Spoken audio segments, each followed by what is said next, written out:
আসসালামু আলাইকুম। সবাই কেমন আছেন? আশা করি অনেক অনেক ভালো আছেন। আমি আবার আপনাদের মাঝে ভয়ঙ্কর সে ভূতের গল্প পার্ট 2 নিয়ে চলে আসছি এবং সিজন 3। আর দেরি করে আমরা গল্প শুরু করব। আর গল্পের মাঝে যদি কোনো ভুল ত্রুটি হয়ে থাকে তাহলে সেটা ক্ষমার দৃষ্টিতে দেখবেন। আর আমাদের চ্যানেলে এখনও যারা সাবস্ক্রাইব করেন নাই অবশ্যই সাবস্ক্রাইব করে আমাদের পাশেই থাকবেন, যাতে পরবর্তী গল্প আপলোড দেওয়ার সাথে সাথে আপনার কাছে চলে যায়। চলুন আর কথা না বাড়িয়ে গল্প শুরু করি। গুটি গুটি পায়ে এগিয়ে নিলয়ের পাশে গিয়ে বসলো স্বপ্ন। ভোরকোসকে সন্ধ্যায় দেশ থেকে নিলয়ের দিকে তাকিয়ে রইল বেশ কিছুক্ষণ। নিলয়ের মুখটা গোমরা হয়ে আছে, তার মুখে কোনো রকম হাসি নেই। কোনো একটা কিছু নিয়ে ভীষণ রকম চিন্তায় আছে সে, তাকে দেখেই সেটা বোঝা যাচ্ছে। ওকে পাশে বসতে দেখে ওর দিকে একবার ফিরে তাকালো নিলয়, তারপর জোর করে একটি মনের হাসি দিয়ে আবার নিজের হাতের দিকে তাকালো সে। হাত দুটো ব্যান্ডেজ করা তার। বেশ কিছুক্ষণ নিলয়ের দিকে তাকিয়ে তাকে গভীরভাবে পর্যবেক্ষণ করলো স্বপ্ন। তারপর কিছু একটা ভেবে ভোরকোসকে প্রশ্ন করে উঠল, আপনি এত দ্রুত সুস্থ হলেন কিভাবে নিলয়? আপনার তো এত দ্রুত সুস্থ হওয়ার কথা নয়। কালকে তো আপনার অবস্থা ভীষণ করুণ হয়ে গেছিল। বাবার মুখে শুনেছি আপনি বেঁচে থাকাই নাকি দুঃসময় ছিল, সব ডাক্তারাই নাকি আপনাকে ফিরিয়ে দিয়েছে। তাহলে এত দ্রুত সুস্থ স্বাভাবিকভাবে? ওর প্রশ্নের কোনো উত্তর দিল না নিলয়। চুপচাপ বসে নিজের হাতের দিকে তাকিয়ে রইল। তারপর একটা দীর্ঘ নিঃশ্বাস ছেড়ে স্বপ্নের দিকে তাকালো। গভীর গলায় বলল, আমি তোমার সাথে একটু আলাদাভাবে কথা বলতে চাই স্বপ্ন, আমাকে একটু সময় দেবে? কথাটি বলেই ওর দিক থেকে চোখ সরিয়ে নিল, আবার নিজের হাতের দিকে তাকালো সে। নিলয়ের কথা শুনে কেন জানি মানা করতে ইচ্ছা করলো না স্বপ্নের।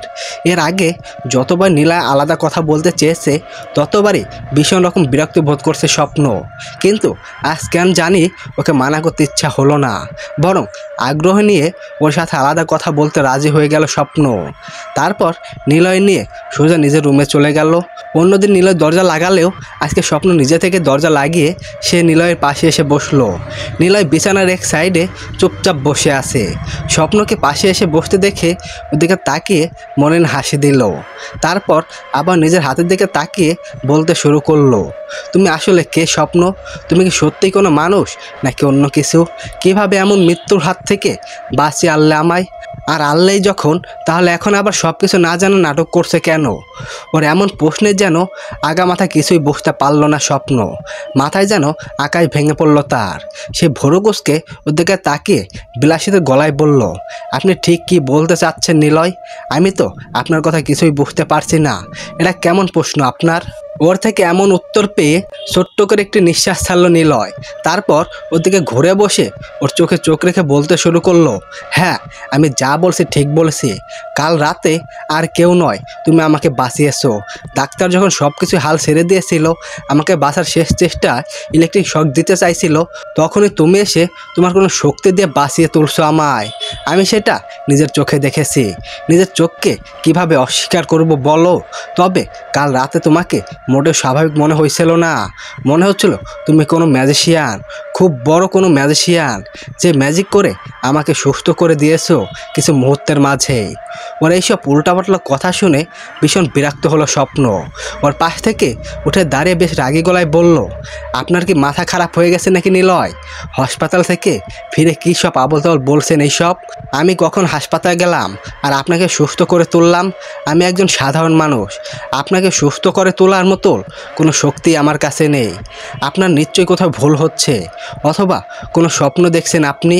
হ্যাঁ, তুমি ঠিক বলেছ, আমি বাস্তবে নয় তোমাকে স্বপ্নেই দেখেছি। তুমি স্বপ্নের মাঝে গিয়ে সুস্থ করে তুলেছ আমায়, কিন্তু স্বপ্নে হলো সেটা সত্যি ছিল।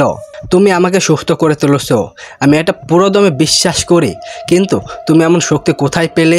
তুমি কি সত্যিই কোনো সাধারণ মানুষ নাকি তোমার মাঝে কোনো অলৌকিক শক্তি আছে? ওর কথার উত্তরে এবার প্রচণ্ড রকম বিরক্ত হলো স্বপ্ন। সে ঝাঁঝালো গলায় বলল, দেখুন নিলয়, কখন থেকে আপনার উল্টাপাল্টা কথা শুনে যাচ্ছে, কিন্তু কিছুই বলছি না। এবার প্লিজ চুপ করুন।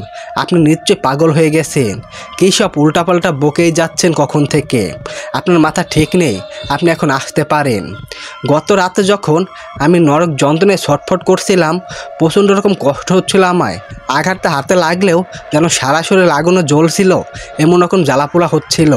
ঠিক সেই সময় ডাক্তার আশা ছেড়ে দেয়, তাই বলে আমাকে শেষবারের মতো বাঁচিয়ে রাখতে ইলেকট্রিক শক দেওয়ার জন্য তারা সেই ব্যবস্থাই নিচ্ছিল।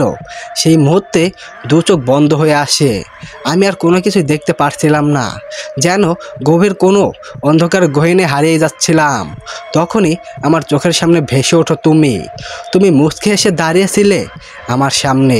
হঠাৎ কোথায় থেকে যেন উদয় হলো তুমি, আমার পাশে এগিয়ে এলে, আমার দুই হাতের কাটা স্থান নিজের দুই হাতের নিজের স্পর্শ করলে। মুহূর্তেই আমার শরীরে শট লাগতে মতো একটি কম্পন শুরু হলো। এইভাবে কেটে গেল বেশ কিছুক্ষণ। তারপরেই আমি সুস্থ হয়ে উঠলাম। সেই কম্পনটা কিন্তু কোনো ভুল বা স্বপ্ন ছিল না। আমি যখন চোখ মেলে তাকাই তখন দেখি ডাক্তাররা সব অবাক হয়ে বলাবলি করছিল আমি কিভাবে সুস্থ হয়ে উঠলাম। তারা তো কিছুই করেনি। আমার দুই হাতে প্রায় সবগুলো রক ছিঁড়ে গিয়েছিল, যেহেতু শত চেষ্টা করেও জোড়া লাগাতে সক্ষম হচ্ছিল না ডাক্তাররা। অথচ আপনি সেই রগগুলো জোড়া লেগে সুস্থ হয়ে উঠে আমি জানি তুমি আমার সুস্থ করে তুলেছ, সেটা তুমি স্বীকার করো আর না করো। এতক্ষণ খুব মনোযোগ দিয়ে নীলের কথাগুলো শুনছিল স্বপ্ন, যদিও ওর একটি কথা বিশ্বাস হচ্ছিল না তার। সে মনে মনে ভাবছিল গতকালকে অতিরিক্ত আঘাতের কারণে হয়তো নীলের মাথা খারাপ হয়ে গেছে, তাই সে এমন উল্টাপাল্টা কথা বলছে। তাই সেই দিকে তেমন গুরুত্ব দিল না স্বপ্ন, যদিও তার মনের মাঝে একটি খচচনি থেকেই গেল। ওকে চুপ করে দাঁড়িয়ে থাকতে দেখে নীলয় উঠে দাঁড়ালো। তারপর দরজা খুলে বাইরে যেতে যেতে বলল, আমি আর বেশি দেরি করতে চাই না স্বপ্ন। যত দ্রুত সম্ভব তোমাকে নিজের ঘরে বউরূপে তুলে নিয়ে যেতে চাই, পারলে সেটা এই সপ্তাহের মধ্যে। কথাটি বলেই রুম থেকে বেরিয়ে চলে গেল নীলয়। ওকে চলে যেতে দেখে সেদিকে এক নজর তাকিয়ে রইল স্বপ্ন। কিছুই বলতে ইচ্ছা করলো না তার, যদিও নীলয়কে বিয়ে করার মতো ইচ্ছা নেই তার। কিন্তু এঙ্গেজমেন্ট যখন হয়ে গেছে, বিয়ে তো হবেই। নিজের হাতে থাকা নীলয়ের পরিহিত দেওয়া আংটিটির দিকে তাকিয়ে একটা দীর্ঘ নিঃশ্বাস ছাড়ল স্বপ্ন। তখনই হঠাৎ তার চোখ আটকে গেল আংটিটির মাঝে। সে আংটিটির হাত থেকে খুলে ভালো করে ঘুরিয়ে ফিরে দেখলো। কেন জানি তার মনে হচ্ছে এটা সেই আংটি নয় যেটা নীলয় তাকে পরিয়েছিল, কিন্তু আংটিটা তো একই রকম দেখতে। তাহলে ওর কেন এমন মনে হচ্ছে? ব্যাপারটা ভেবে নিজের মনে ভুল ভেবে আর সেদিকে গুরুত্ব দিল না স্বপ্ন। বেনারসি শাড়ি পরে বই সাজে ড্রেসিং টেবিলের সামনে বসে আছে স্বপ্ন। অসম্ভব সুন্দর দেখতে লাগছে তাকে। একটু পরেই নীলয়ের সাথে বিয়ে হবে তার। কিছুক্ষণ আগে দুজন পার্লারের মেয়ে এসে তাকে বউ সাজিয়ে দিয়ে গেছে। বর এসেছে বলে তার আশেপাশে বসে থাকা সব বান্ধবীরা ছুটে গেল বর দেখতে। এখন সে একাই আয়নার সামনে বসে নিজেকে দেখছে। স্বপ্নের কেন জানি নিজের মাঝে প্রচুর পরিবর্তন অনুভব হচ্ছে। আয়নায় নিজেকে দেখে যেন অচেনা লাগছে তার। 7 দিন আগে নীলয় তার বাড়ি থেকে যাওয়ার সময় তাকে বিয়ের সম্পর্কে সব কিছুই পাক্কাপোক্ত করে গিয়েছিল। তাই 7 দিনের মাথায় আজ নীলয়ের সাথে বিয়ে হচ্ছে তার। যদিও এই বিয়েতে কোনো রকম মত ছিল না স্বপ্নের। গত 7 দিনে তার সাথে অনেক আজব আজব ঘটনা ঘটে গেছে। প্রতি রাতেই হঠাৎ করেই ঘুম ভেঙে গেছে স্বপ্নর। আর যতবারই ঘুম ভেঙেছে ততবারই প্রচণ্ড তেষ্টা অনুভব করছে সে। তবে সে তেষ্টা কিসের ছিল সেটা বুঝতে পারেনি। এক মনে এইসব কথা ভাবছে আর আয়নার দিকে তাকিয়ে আছে স্বপ্ন। হঠাৎ করে সে দেখলো আয়নার মধ্যে তার নিজের চোখ দুটো জল জল করছে, জ্বলছে আগুনের মতোল। ব্যাপারটা খেয়াল হতেই যেন পিঠের শীত দ্বারা বেয়ে শীতল স্রোত বয়ে যেতে লাগলো তার। সে একটু ভালো করে আয়নার মধ্যে নিজেকে দেখার চেষ্টা করলো। হ্যাঁ, সে ভুল দেখছে না, সত্যি তার চোখ দুটো জ্বলছে। সে দ্রুত আয়নার সামনে থেকে উঠে দাঁড়ালো। ভয়ে কয়েক পা পিছিয়ে যায় সে। তখনই আয়নার মধ্যে দেখে তার চেহারা একদম স্বাভাবিক আছে, কোনো রকম পরিবর্তন ঘটেনি। চোখ দুটো স্বাভাবিক। সে কিছুটা অবাক হলো। কিছুক্ষণ আগে ঘটে যাওয়া ঘটনা কি তবে তাহলে তার মনের ভুল ছিল, নাকি সত্যিই সে দেখেছে তার চোখ জ্বলছে? ব্যাপারটা বোঝার জন্য আবার আয়নার কাছে এগিয়ে এসে আয়নার মধ্যে নিজের চোখটা ভালোভাবে পর্যবেক্ষণ করে। কিন্তু না, তার চোখে একদম স্বাভাবিক আছে। তাহলে একটু আগে দেখা ঘটনাটা সে নিশ্চয় তার মনের ভুল ছিল। মনের ভুল ভেবে কথাটা এড়িয়ে যায় সে। শেরওয়ানি পরে জামাই সেজে বসে আছে নীলয়। মুখে তার এক ফালি হাসি।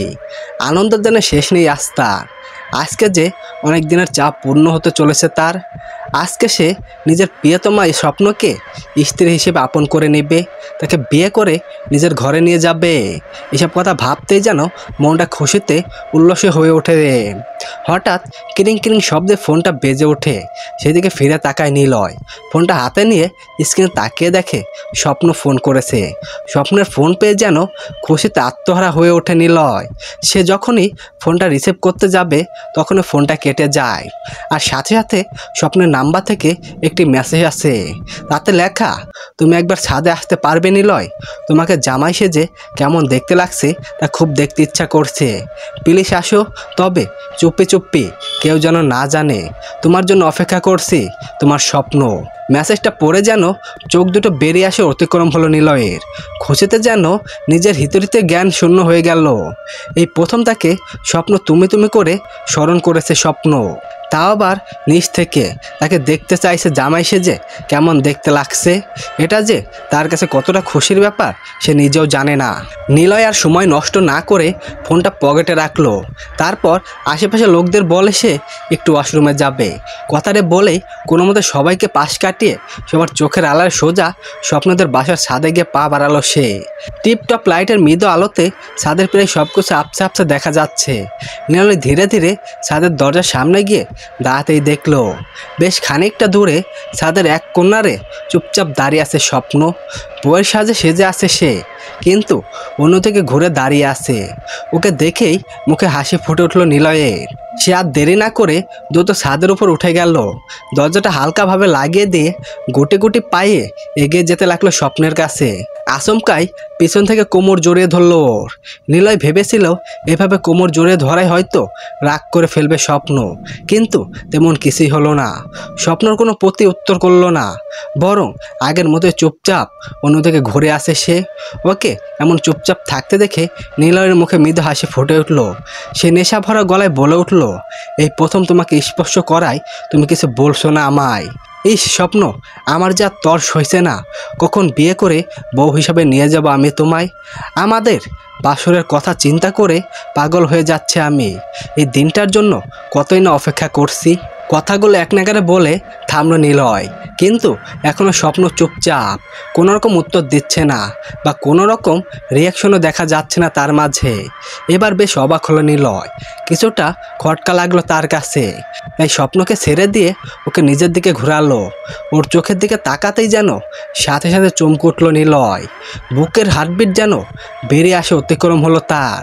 সে দ্রুত কয়েক পা পিছিয়ে গিয়ে দাঁড়ালো। ভয়ে থরথর করে কাঁপতে কাঁপতে বলল, কে কে তুমি? তুমি আমার স্বপ্ন হতে পারো না। কথাটি বলে আর কিছু বলতে পারল না নিলয়। তার আগেই বিকট শব্দে হাসতে শুরু করলো স্বপ্ন। তার চোখগুলো আগুনের মতো জল জল করছে। মুখে দুই পাশ দিয়ে বেরিয়ে এসেছে সরু দুইটা দাঁত। দুই হাতে এবং পায়ের নখগুলো অনেক লম্বা লম্বা এবং ধারালো হয়ে উঠেছে। মুখটা ধারণ করেছে অসম্ভব ভয়ঙ্কর চেহারায়। যে কেউ এই অবস্থায় ওকে দেখলেই হয়তো ভয় একদম হার্ট অ্যাটাক করে ফেলবে। নিলয় চাইলো সেখান থেকে দৌড়ে পালাতে, কিন্তু সে খেয়াল করে দেখে সে এক ইঞ্চিও নড়তে পারছে না। তার পাও যেন সেখানেই জমে গেছে। ভয়ে থরথর করে কাঁপতে লাগলো সে। চিৎকার দেওয়ার মতো শক্তিটুকু তার মাঝে নেই। তখন ওকে অবাক করে দিয়ে হাসি থামিয়ে স্বপ্নর দিকে এগিয়ে আসতে আসতে চিবিয়ে চিবিয়ে বলল, কি হলো নিলয়? ভয় পাচ্ছ কেন? এবার পালিয়ে যাচ্ছ কেন আমায় থেকে? আমি না তোমার হবু বউ। আমার সাথে বাসর করার স্বপ্ন না তুমি বহুদিন হলো দেখে আসছো। আমিও তো একই স্বপ্ন দেখি, তোমাকে নিয়ে বাসর করব। এসো আমার কাছে এসো, এখনই বরং বাসরটা সেরে নিই আমরা, কি বলো? কথাগুলো বলেই আবার বিব্রতভাবে হাসতে লাগলো স্বপ্ন। ওর হাসি দেখে যেন দর দর করে গামতে শুরু করলো নিলয়। ভয়ে তার হার্টবিট বেড়ে আসে অতিক্রম হয়েছে। সে বেশ ভালোভাবে বুঝতে পারছে স্বপ্ন এখন আর নিজের মাঝে নেই। সে কোনো ভয়ঙ্কর পিশাচ অথবা ভয়ঙ্কর কিছু রূপ নিয়েছে। তার মানে ওর ধারণাই সঠিক ছিল। হাসপাতাল ওকে স্বপ্নই বাঁচিয়েছিল ওকে মারার জন্য। কথাটি ভাবতে যেন পিঠের শীত দ্বারা বেশ শীতল স্রোত বয়ে গেল তার। তখনই স্বপ্ন একদম মুখ মুখোমুখি এসে দাঁড়ালো। নিজের হাতের নখগুলো দিয়ে নিলয়ের গলায় একটা টান দিল। সাথে সাথে গলা কেটে সেখান থেকে রক্ত গড়িয়ে পড়তে লাগলো। কিন্তু নিলয় চিৎকার করতে পারল না। তার গলা দিয়ে আওয়াজ বের হচ্ছে না। ওর গলা বেয়ে রক্তটা নিচে পড়ার আগেই সেটা জিহ্বা দিয়ে চেটেপুটে খেয়ে নিল স্বপ্ন। তারপর বাঁকা হেসে বলল, তোমার রক্তের স্বাদটা তো খারাপ নয় নিলয়। ইচ্ছা করছে গলায় নিজের দাঁত দুটি বসিয়ে দিয়ে সব রক্ত শুষে নেই, কিন্তু এত তাড়াতাড়ি আমি তোমার সব রক্ত শুষে তোমাকে মারতে পারবো না। তোমাকে তো প্রতি রাতে একটু একটু করে রক্ত চুষে শুষে মারবো আমি। সেটার যে মজাই আলাদা। আজ তো আমাদের বিয়ে, কি বলো? কথাগুলো বলেই আবার বিব্রতভাবে হাসতে শুরু করলো স্বপ্ন।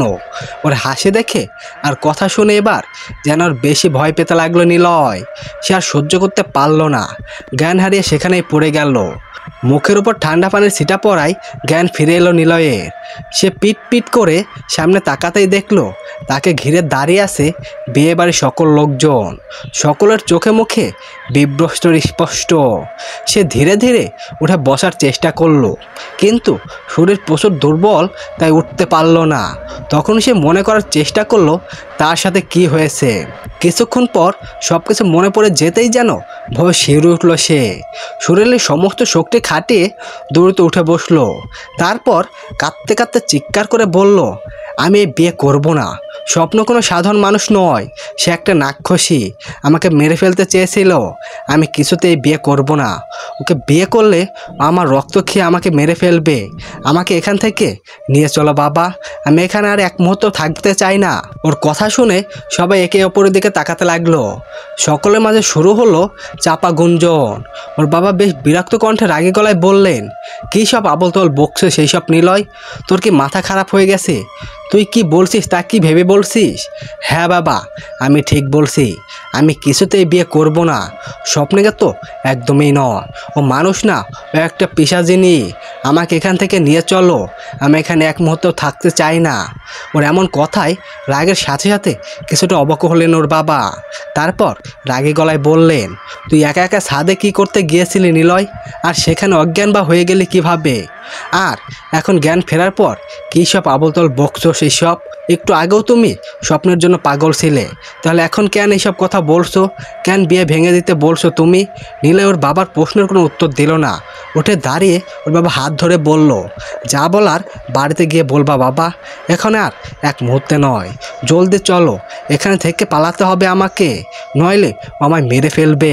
এতক্ষণ পাশে দাঁড়িয়ে সব কিছু চুপচাপ মুখ বুজে দেখছিলেন আহমেদ খান, কিন্তু এবার যেন চুপ থাকতে পারলেন না তিনি। ভীষণ রাগে নিয়ে তার বন্ধু দিকে তাকিয়ে বললেন, এসব কি হচ্ছে কি তুষার? নীলা এসব কি বলছে আবোল তাবোল? ওর কি মাথা খারাপ হয়ে গেছে? আমার মেয়েটার নামে এসব কি উল্টাপাল্টা কথা বলছে ওই কখন থেকে? এইসবের মানে কি? ওনার কথার উত্তরে নীলয়ের বাবা কিছু বলার আগেই নিলয় বলে ওঠে, বাবা কি বলবে আঙ্কেল? আমি স্বপ্নকে বিয়ে করতে পারবো না। আপনাদের মেয়ে একটা রাক্ষসী, একটা ডাইনি। সে তাকে বিয়ে করে নিজের জীবনটা নষ্ট করার কোনো ইচ্ছা নেই আমার। এবার যেন প্রচণ্ড রকম রেগে গেলেন আহমেদ খান। তিনি ধমক দিয়ে বলে উঠলেন, তুষার অনেক হয়েছে, আর সহ্য করতে পারছি না। তোর ছেলেকে নিয়ে এই মুহূর্তে বাড়ি থেকে বেরিয়ে যা তুই। আমার মেয়ে এত বেশি হয় নাই যে তোর ছেলের সাথে আমার মেয়েকে বিয়ে দিতেই হবে। তোর ছেলের স্পর্ধা হয় কিভাবে আমার মেয়ের সন্ধানে এমন আজে বাজে কথা বলার? সেই দিন হাসপাতাল থেকে ফেরার পর থেকেই উল্টাপাল্টা কথা বলছিল। আজকে বুঝতে পারছি তোর ছেলে বুদ্ধস্বর হয়ে গেছে, ওর মাথা ঠিক নেই। একটা পাগলের সাথে আমার মেয়েকে বিয়ে দিয়ে আমার মেয়ের জীবনটা নষ্ট করতে চাই না। তোরা চলে যা, এই বিয়ে হবে না। ওনার কথার উত্তরে নিলয়ের বাবা তুষার কিছু বলবে, কিন্তু তার আগে নিলয় তার হাত ধরে নিয়ে এক প্রকার জোর করে টানতে টানতে বাড়ি থেকে বেরিয়ে চলে গেল। সাথে ওনার সাথে আসা বরযাত্রী যারা যারা এসেছিল সবাই চলে গেল সেখান থেকে। মুহূর্তের মাঝে আনন্দ উৎসাহে ভরে থাকা বিয়ে বাড়িটা পরিণত হলো নীরব নিস্তব্ধতায়। সকলের মাঝে শুরু হলো চাপা গুঞ্জন। একে অপরের সাথে নানান রকম বিষয়ে কথা বলতে লাগলো। কেউ কেউ সন্দেহ করতে লাগলো স্বপ্নকে নিয়ে। সত্যি কি স্বপ্নের মাঝে কোনো খারাপ শক্তি আছে? সেটা কি সত্যি কোনো ডাইনি বা রাক্ষসী কি না? নইলে নিলয় হঠাৎ এমন করলো কেন? এটা নিয়ে সকলের মাঝের কথা শুরু হয়ে গেল। সেই কথাগুলো আহমেদ খানের কানেও পৌঁছে গেল। যাই বলেন ভাই, ব্যাপারটা কিন্তু আমার কাছে মোটেও ভালো ঠেকছে না। নিশ্চয় এই মেয়ের মাঝে কোনো না কোনো সমস্যা আছে, নইলে এইভাবে বিয়ের আসর থেকে জামাই কেন পালিয়ে যাবে। আর তাছাড়া আমরা তো আগে থেকেই জানি যে নিলয় নামের ছেলেটা স্বপ্নকে বিয়ে করার জন্য কতই পাগল ছিল, তাহলে বিয়ের আসরে ওর নামে এত বদনাম করে কেন পালাবে? নিশ্চয় মেয়েটার মধ্যে খারাপ কোনো কিছু আছে। হ্যাঁ ভাই, আপনি ঠিক বলেছেন, এই জিনিসটা আমি অনেকক্ষণ হলে ভাবছি। আর তাছাড়া সত্যিই তো আমাদের এলাকায় কিছুদিন হলো অনেক খারাপ কিছু ঘটতে যাচ্ছে। কিছুদিন আগে রাতেও তো কতগুলো মানুষ মারা গেল কোনো অজানা প্রাণীর আক্রমণে। কে জানে এই মেয়েটার মধ্যে হয়তো এরকম কিছু একটা আছে, নইলে ওকে ডাইনি বা নাক্ষস কেন বলবে ছেলেটা। এখন তো আমার সন্দেহ হচ্ছে আমরা কি কোনো পিসাদের ফ্যামিলির সাথে বসবাস করছি নাকি একই গ্রামে। নিলয়দের বিদায় দিয়ে বাসার মধ্যে ঢোকার সময় দুজন লোকের এইসব কথাবার্তা শুনে থমকে দাঁড়ালেন আহমেদ খান। ভীষণ রকম টেনশনে পড়ে গেছেন তিনি। তার একমাত্র মেয়ের নামে এসব কথা জানে কিছুতেই মেনে নিতে পারছিলেন না তিনি। কিন্তু লোকের মুখ তো আর বন্ধ করা যায় না। তার উপর বাড়িতে যে ঘটনা ঘটে গেল তাতে লোকজনের এমন কথা বলাটাই স্বাভাবিক। কিন্তু এইভাবে চলতে থাকলে তো হবে না। এমন হলে স্বপ্নকে আর কোথাও বিয়ে দিতে পারবেন না উনি। স্বপ্ন তার একমাত্র মেয়ে, মেয়ের জীবন এইভাবে নষ্ট হয়ে যাক সেটা ভেবেই যেন ভয় পাচ্ছেন আহমেদ খান। বেশ রাগান্বিত হয়ে লোক দুটির কিছু বলতে যাবেন আহমেদ খান, তখনই মাঝখানে একটি অচেনা ছেলে এসে ফোরন কাটলো। লোক দুটোকে থামিয়ে দিয়ে বলল, আপনার কি মানুষ? শুনেছি প্রতিবেশীরাই প্রতিবেশীদের কাজে লাগে, সেইখানে দেখছি এই বাড়িতে কত অশান্তি চলছে। হবু জামাই এমন ভুল বুঝে চলে গেছে, সেখানে আপনারা এমন উল্টাপাল্টা কথা বলছেন কিভাবে? আর আপনারা কি স্বপ্নকে চেনেন না? আপনারা তো এই এলাকারই মানুষ মনে হচ্ছে। একটা নিষ্পাপ মেয়ের ব্যাপারে এসব বলতে লজ্জা হচ্ছে না আপনাদের? ছেলেটার মুখে এমন কথা শুনে সেখানে থমকে গেলেন আহমেদ খান। চুপচাপ দাঁড়িয়ে থেকে দেখতে লাগলেন কি হয়। ওর কথা শুনে ওই লোক দুটো কিছুটা নড়চড়ে বসলো। তারপর ওদিকে তাকিয়ে ভোরকোসকে বলল, এই ছেলে, কে তুমি? এর আগে দেখেছি বলে তো মনে হচ্ছে না। চেনা নাই জানা নাই, তুমি এইভাবে আমাদের সাথে কথা বলছো কিভাবে? আর তাছাড়া এই বাসায় যেসব ঘটনা ঘটে গেল তাতে আমাদের এরকম কথা বলার কি স্বাভাবিক নয়? না, স্বাভাবিক নয়। আমি যদি অচেনা একটা ছেলে হয়ে আপনাদের সাথে এমনভাবে কথা বলার সেটা অপরাধ হয়ে থাকে, তাহলে আপনি এমন বিস্ফোরক ধারণা কিভাবে পোষণ করেন স্বপ্নের নামে? স্বপ্ন যথেষ্ট ভালো মেয়ে, তার মাঝে এমন কোনো কিছুই নেই যেটা নিয়ে কারো মনে সন্দেহ আনতে পারে। এটা আমার চাইতেও আপনারা হয়তো ভালো জানেন, কারণ আপনারা এই এলাকার মানুষ। অথচ আপনারা এই মুহূর্তে ওনাদের পাশে না দাঁড়িয়ে এমন উল্টাপাল্টা কথা বলে সকলের মন নষ্ট করে দিচ্ছেন। এটা মোটেও ঠিক না। অন্ততপক্ষে আমি এটা মানতে পারলাম না স্বপ্নের বন্ধু হিসাবে। ওর কথা শুনে লোক দুটো এবার একে অপরের দিকে তাকালো। তারপরে ঝাঁঝালো গলায় বলে উঠল, তুমি তো দেখছি ভারী বেয়াদব একটি ছেলে। বড়দের সাথে কিভাবে কথা বলতে হয় সেটাও জানো না। পাশ থেকে আরেকজন লোক বলে উঠল, আমার তো এখন সন্দেহ হচ্ছে নিশ্চয়ই এই ছেলের সাথে স্বপ্নর কোনো সম্পর্ক আছে। তাই হয়তো স্বপ্ন ইচ্ছা করে এমন কোনো নাটক সাজিয়েছে যাতে বিয়েটা ভেঙে যায়। আর তাই এই ছেলে এত বড় বড় কথা বলছে। ওদের কথার উত্তরে ছেলেটি কিছু বলার আগেই আহমেদ খান এবার সেখানে এগিয়ে এলেন। রাগী কণ্ঠে ওদের ধমক দিয়ে বলল, আপনাদের সাহস হয় কীভাবে আমার মেয়ের নামে এমন উল্টাপাল্টা কথা বলার? আপনি কি ভুলে গেছেন স্বপ্ন কার মেয়ে? আহমেদ খানের ধমক খেয়ে লোক দুটো এবার কিছুটা নড়ে চড়ে গেল, মাথা নিচু করে দাঁড়িয়ে রইল চুপচাপ। তারপর দুজনের মধ্যে থেকে একজন কাচুমাচু হয়ে গভীর গলায় বলল, দেখুন ভাই, আপনি এলাকার একজন গণ্যমান্য ব্যক্তি। আমরা সবাই আপনাকে অনেক সম্মান করি। আপনি আমাদের পঞ্চায়েত প্রধান। আমরা জানি এইভাবে আপনার মেয়ের সম্পর্কে কথা বলা আমাদের উচিত হয়নি, কিন্তু কি করব বলুন? আজকে আপনার বাড়িতে যেমন পরিস্থিতি হলো তাতে এমন কথা বলতে বাধ্য হলাম। আর তাছাড়া এই ছেলেই বাকে হঠাৎ করে মাঝখানে এসে আমাদের সাথে এমন বেয়াদবের মতো কথা বলছে, তাই তো এমন কথা বললাম। চুপ করুন আপনারা, আপনাদের মুখ থেকে আর একটা কথাও শুনতে চাই না আমি। আমার এত বেশি রাগ হচ্ছে, ইচ্ছা করছে আপনাদের দুজনকে এখানেই মানসিক কেস দিয়ে জেলে আটকে দেই। আর আপনার ভালো করেই জানেন সেটা আমার জন্য কোনো ব্যাপার নয়। একে তো আমার মেয়ের নাম উল্টাপাল্টা কথা বলছেন, তার উপর ওর বন্ধুর সাথে এমন বাজে ব্যবহার করেছেন। আপনাদেরকে তাও দয় ভুল হয়েছে আমার। এই মুহূর্তে আমার বাসা থেকে বেরিয়ে যান। আপনাদের মুখ আর কোনোদিনও দেখতে চাই না। আর এমন কোনো কথা যদি আপনাদের মুখে শুনতে পাই বা আপনার কারোর সাথে এইসব বিষয়ে আলাপ করেছেন, তাহলে আমার চেয়ে খারাপ আপনাদের জন্য আর কেউ হবে না। এটা মনে রাখবেন। বেড়ে যান আমার বাড়ি থেকে। ওনার ধমক খেয়ে লোক দুটো এবার শুকনো ঢোক গেল। তারপর কিছুটা ভীতভাবে মাথা নিচু করে বলল, আমাদের ক্ষমা করবেন ভাই, সত্যিই ভুল হয়ে গেছে, এভাবে কথা বলা উচিত হয়নি। কথাটা বলেই আর সময় নষ্ট না করে দুজন মিলে তো দ্রুত সেখান থেকে বেরিয়ে চলে গেল। কারণ তারা ভালো করে জানে আহমেদ খান চাইলে তাদের ক্ষতি করে দিতে পারে, পুলিশও দিতে পারে। লোক দুটো চলে যেতেই আহমেদ খান এবার ছেলে থেকে ঘুরে তাকালো। পা থেকে মাথা পর্যন্ত একটা তৃপ্তি নজরে দেখে নিল।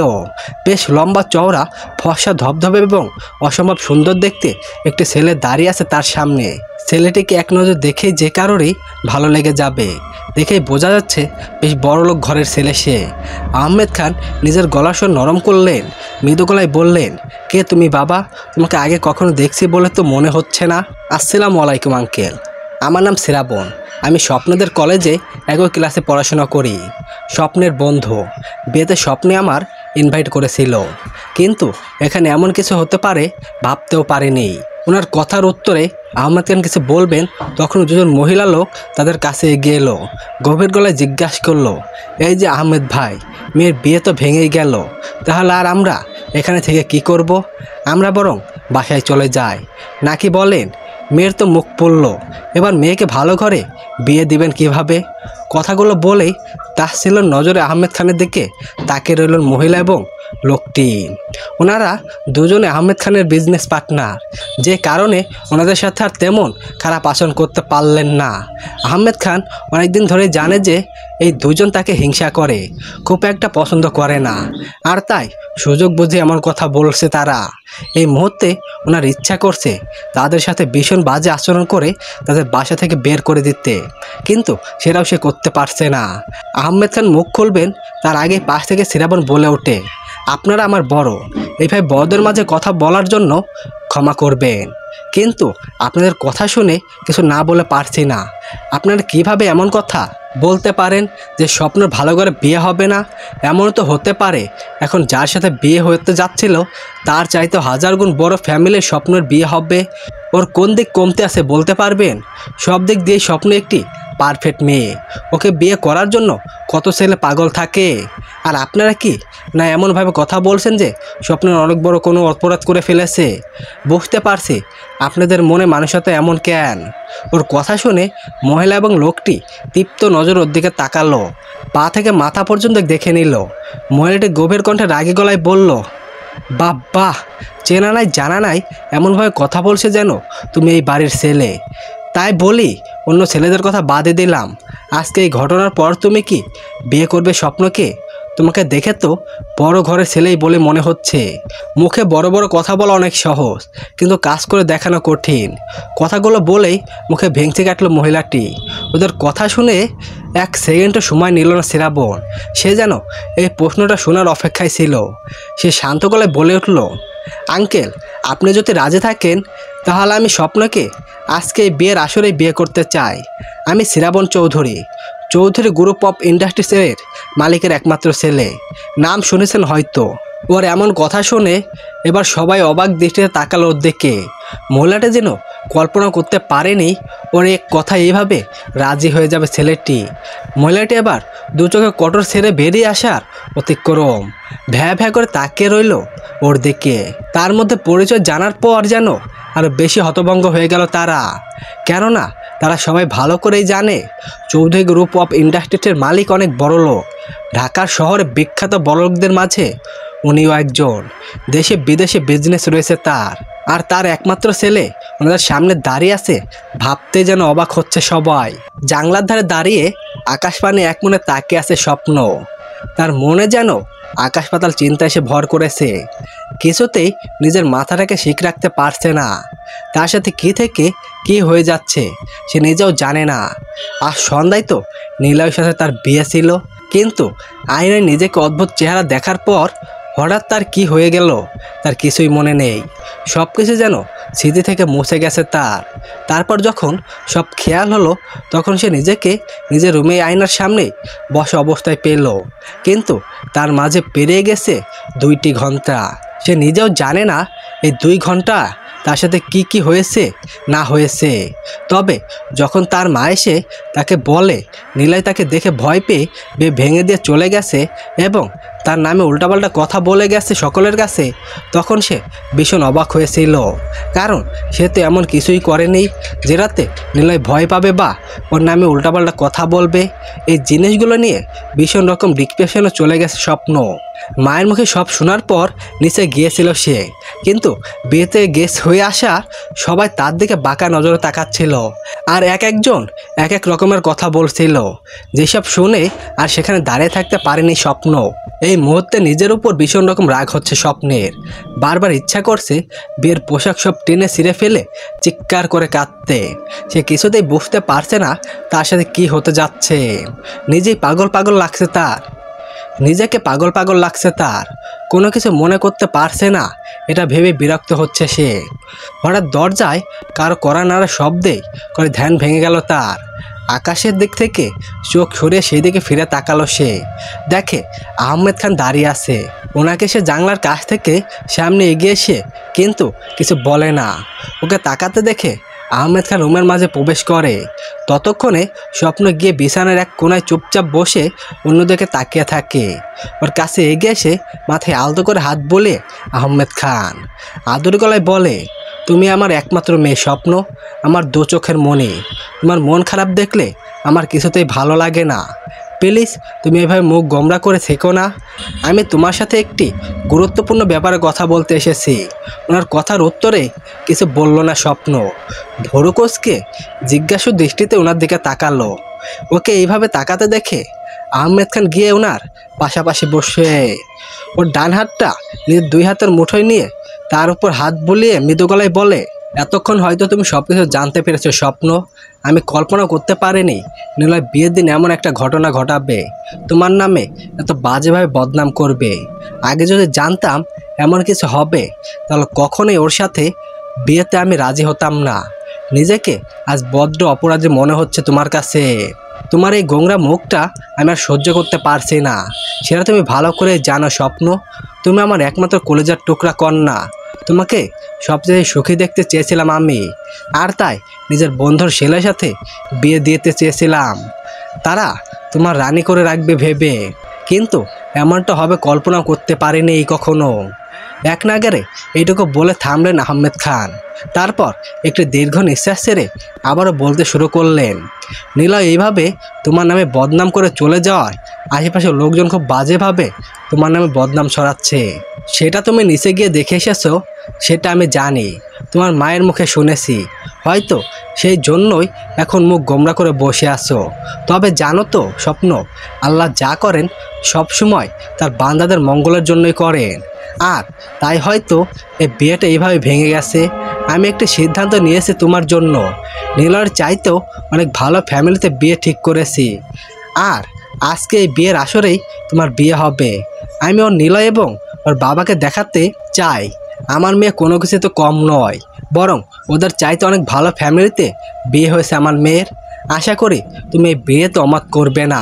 তোমার কাছে কখনো আমি কোনো কিছু চাইনি, তাই আজকে তোমার কাছে নিজের সম্মানটুকু ভিক্ষা চাচ্ছি। তুমি আমার সম্মান স্বপ্ন। আজ যদি এখানে তোমার বিয়ে না হয় তাহলে সবাই তোমার নামে নানা রকম বদনাম ছড়াবে, খুব খারাপভাবে তোমার নামে বদনাম করবে সবাই। এতে শুধু তোমার সম্মান নয়, আমার এতদিনের তিল তিল করে গড়ে তোলা সম্মান খুনে হবে, যেটা আমি কখনোই চাই না। তাই তোমার কাছে অনুরোধ, তুমি আমার এই আবদারটুকু রাখো। আমি যেখানে তোমার বিয়ে দিতে যাচ্ছি তুমি রাজি হয়ে যাও। ওনার কথা শুনে অবাক হয়ে ওনার দিকে তাকালো স্বপ্ন।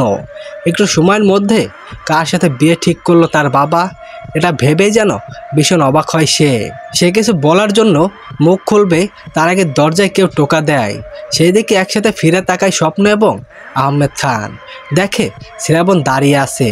ওদেরকে তাকাতে দেখে শ্রাবণ 2 পা সামনে এগিয়ে এসে বলে, আঙ্কেল যদি কিছু না মনে করেন আমি স্বপ্নের সাথে একটু আলাদা কথা বলতে চাই। ওর কথার উত্তরে আহমেদ খান কোনো রকম প্রশ্ন করে না, বিছানা থেকে উঠে দাঁড়িয়ে ওর সামনে এগিয়ে আসে। তারপর মৃদু গলায় বলে, অবশ্যই আমিও চাই তোমরা আলাদাভাবে কথা বলে নিজেদের মধ্যে বোঝাপড়া করে নাও। আশা করি আমার স্বপ্ন তোমার সাথে সুখী হবে। আমি বাইরে অপেক্ষা করছি। তোমরা যত তাড়াতাড়ি সম্ভব কথা বলে নিজেদের ডিসিশন আমাকে জানাও। কথাগুলো বলেই শ্রীরামের কাঁধে হাত রাখলো আহমেদ খান। তারপর রুম থেকে বেরিয়ে দরজা চাপিয়ে দিয়ে বাইরে চলে যায়। শ্রীরামনকে দেখে ভোরু কুঁচকে উঠে দাঁড়ালো স্বপ্ন। গভীর গলায় বলল, আপনি এখানে? আর বাবা এসব কি বলে গেল? আপনার সাথে সুখী হব মানে? ওর কথার কোনো উত্তর দেয় না শ্রাবণ। ওর কাছে এগিয়ে এসে মুখোমুখি দাঁড়িয়ে ওর দিকে মায়া ভরা দৃষ্টিতে তাকিয়ে বলে, হ্যাঁ, তোমার বাবা তোমার বিয়ে আমার সাথে ঠিক করেছে স্বপ্ন। আমি ঢাকা শহরের সবচেয়ে ধনী ও নামকরা বিজনেসম্যান চৌধুরী গ্রুপ অফ ইন্ডাস্ট্রিজের মালিকের একমাত্র ছেলে শ্রাবণ চৌধুরী। সে আপনি যেই হন না কেন, পরিচয় জানতে চাইনি আমি। কিন্তু আপনি হঠাৎ কেন আমাকে বিয়ে করার জন্য প্রস্তাব দিলেন? শ্রাবণকে মাঝ কথায় থামিয়ে দিয়ে এই কথাটুকু বলে ভোরু কুঁচকে ওর দিকে তাকালো স্বপ্ন। ওর কথার উত্তরে ছোট্ট করে একটি নিঃশ্বাস ছাড়লো শ্রাবণ। তারপর বলল, সত্যি বলতে তোমাকে প্রথম কলেজে দেখেই আমার ভীষণ ভালো লেগে গিয়েছিল। মন থেকে অনেক বেশি চেয়েছিলাম তোমাকে, কিন্তু কখনো প্রকাশ করতে পারিনি। যখন জানতে পারি তোমার বিয়ে ঠিক হয়েছে, ভীষণ খারাপ লাগছিল, কিন্তু তবুও নিজেকে মানিয়ে নিয়েছিলাম। ভেবেছিলাম কয়েকদিনের ভালো লাগা একসময় হয়তো কেটে যাবে, কিন্তু যখন দেখলাম তোমার হবু বর তোমার নামে আজেবাজে কথা বলে এখান থেকে চলে গেল, আর সেই সুযোগটা কাজে লাগিয়ে আশেপাশে সব মানুষ খুব খারাপভাবে বদনাম করতে লাগলো তোমার, তখন আর সইতে পারলাম না। তাই ডাইরেক্ট তোমার বিয়ের ব্যাপারে তোমার বাবার সাথে কথা বললাম। আমি তোমাকে ভালোবেসে ফেলেছি স্বপ্ন, তোমাকে বিয়ে করতে চাই। কথা দিচ্ছি পৃথিবীর সবচেয়ে ভালো হাজবেন্ড হয়ে দেখাবো তোমার। সারা জীবন বুকের প্রচণ্ড ভালোবাসে আগলে রাখবো। কথাগুলো স্বপ্নের চোখের দিকে তাকিয়ে বলল শ্রাবণ। স্বপ্ন এই মুহূর্তে যেন শ্রাবণ চোখের মায়ে হারিয়ে যাচ্ছে। ওর কথাগুলো যেন কান পর্যন্ত পৌঁছানোর আগেই মাথার মধ্যে ঢুকে যাচ্ছে স্বপ্নের। বারবার মনে হচ্ছে এমন কথা ওর মুখে থেকে এর আগেও অনেকবার শুনেছে সে, আর ভীষণ রকম মায়ে আটকে যাচ্ছে। যেন এক পলকে তার প্রতি ভীষণ রকম টান অনুভব করছে সে। স্বপ্নকে এইভাবে নিজের দিকে তাকিয়ে থাকতে দেখে আচমকর হাতটা নিজের দুই হাতের মুঠোয় নিয়ে নিল শ্রাবণ। তারপর আবেগী গলায় বলল, বলো স্বপ্ন, তুমি কি আমাকে বিয়ে করতে চাও না? আমার হয়ে সারা জীবন থাকতে চাও না? আমাকে সারা জীবন তোমার ভালোবাসা আগলে রাখতে চাও না? আমার বুকে মাথা রেখে সারা জীবন শান্তিতে ঘুমাতে চাও না? মানে এমন প্রশ্ন শুনে স্বপ্ন কি বলবে সে নিজেও জানে না। সে যেন কোনো ঘোরের মাঝে চলে গেছে। অসম্ভব মায়া নিজেই তাকিয়ে রইল শ্রাবণের দিকে। তারপর মুচকে হেসে বলে উঠল, হ্যাঁ, আমি চাই সারা জীবন আপনার হয়ে থাকতে, যে আপনার বুকে মাথা রেখে সারা জীবন শান্তিতে ঘুমাতে চাই, আপনাকে ভালোবেসে যুগ যুগ কাটিয়ে দিতে। আপনাকে এক মুহূর্তের জন্য চোখের আড়াল করতে চাই না। সারা জীবন আপনার পাশে থেকে কাটিয়ে দিতে চাই, আপনার ভালোবাসায় নিজেকে রাঙাতে চাই। আমিও এই বিয়েতে রাজি শ্রাবণ। ওর কাছ থেকে সম্মতি পেয়ে যেন বিশ্ব জয় করা হাসি ফুটে উঠল শ্রাবণের মুখে। সে আর দেরি না করে আচমকা স্বপ্নের কপালে ছোট্ট করে একটি চুমু এঁকে দিল। তারপর হাত ছেড়ে দিয়ে বাইরে বেরিয়ে গেল সে। স্বপ্ন সেখানে দাঁড়িয়ে ওর চলে যাওয়ার দিকে তাকিয়ে রইল। কেন জানি না, তার মনে হচ্ছে সে এখনও কোনো ঘোরের মাঝে আছে। মনের মাঝে ভীষণ রকম আনন্দ এবং ভালোবাসা কাজ করছে তার। এক মুহূর্তের মধ্যে যেন সকল কালো মেঘ কাটিয়ে দিয়ে মনের মধ্যে জায়গা করে নিয়েছে অনেক বেশি আলোকিত দিশা। ফুলে ফুলে সাজানো বাসর ঘরের বিছানার উপর চুপচাপ বসে আসে স্বপ্ন। গায়ে তার বেনারসি শাড়ি পরা, সাথে বিয়ের শ্বাস। অসম্ভব সুন্দর দেখতে লাগছে তাকে। মাথায় ঘোমটাটা তুলে রাখা, অন্য সব নতুন বউয়ের মতো ঘোমরাতে দিয়ে বসে নেই সে। এক নজর তাকিয়ে আছে সামনে থাকা বাসর সাজানো ফুলগুলোর দিকে, আর আকাশ পাতাল ভাবছে সে। সব কিছুই যেন স্বপ্নের মতো মনে হচ্ছে তার কাছে। হঠাৎ কী থেকে কি হয়ে গেল কিছুই বুঝতে পারছে না সে। তবে অন্যরকম এক ভালো লাগা কাজ করছে শ্রাবণকে স্বামী হিসেবে পেয়ে। কিছুক্ষণ আগেই শ্রাবণের সাথে বেশ ধুমধাম করে বিয়ে হয়েছে তার। শ্রাবণকে শেওরেজ পরিয়ে অনেক সুন্দর লাগছে, যেন তার দিক থেকে চোখ ফেরাতেই পারছিল না স্বপ্না। বারবার মনে হচ্ছিল এই লোকটাকে সে বহু জনম ধরে চেনে, একে যেন সে নিজের চাইতে বেশি ভালোবাসে। এই ভালোবাসে যেন অনেক জন্ম আগে থেকে তৈরি হয়ে আছে তাদের হৃদয়ে। কিন্তু হঠাৎ করেই ওর প্রতি মায়ার ভালোবাসা আসার কারণ তার অজানা। স্বপ্ন যখন এসব আকাশ পাতাল ভাবতে ব্যস্ত, তখনই দরজা খোলার শব্দে ধ্যান ভাঙল তার। দেখে শ্রাবণ দরজা খুলে রুমে ঢুকছে। ওকে দেখেই মাথায় থাকা ঘোমটাটা সামনে টেনে দেয় সে। কিছুটা কাঁচোমাচো হয়ে বসে থাকে। বুকের মাঝে এক অজানা ভালো লাগার সাথে ভয়ও কাজ করছে তার। সে ঘোমটার আড়াল দিয়ে আর চোখে তাকিয়ে থাকে শ্রাবণের দিকে। শ্রাবণেতে কি মিষ্টি দেখতে লাগছে তাকে। শ্রাবণ দরজাটা লাগিয়ে দিয়ে গুটি গুটি পায়ে এগিয়ে আসে তার কাছে। তার পাশে বসে চুপ করে নিচের দিকে তাকিয়ে থেকে কিছু একটা ভাবে। ওকে ভাবনা অবস্থায় বসে থাকতে দেখে স্বপ্নর কেন জানি কিছুটা বিরক্ত হলো। সে চেয়েছিল শ্রাবণ এসে তার ঘোমটাকে সরিয়ে প্রশংসা করবে, কিন্তু সে এমন কিছুই করেনি। এইভাবে কেটে গেল বেশ কিছুটা সময়।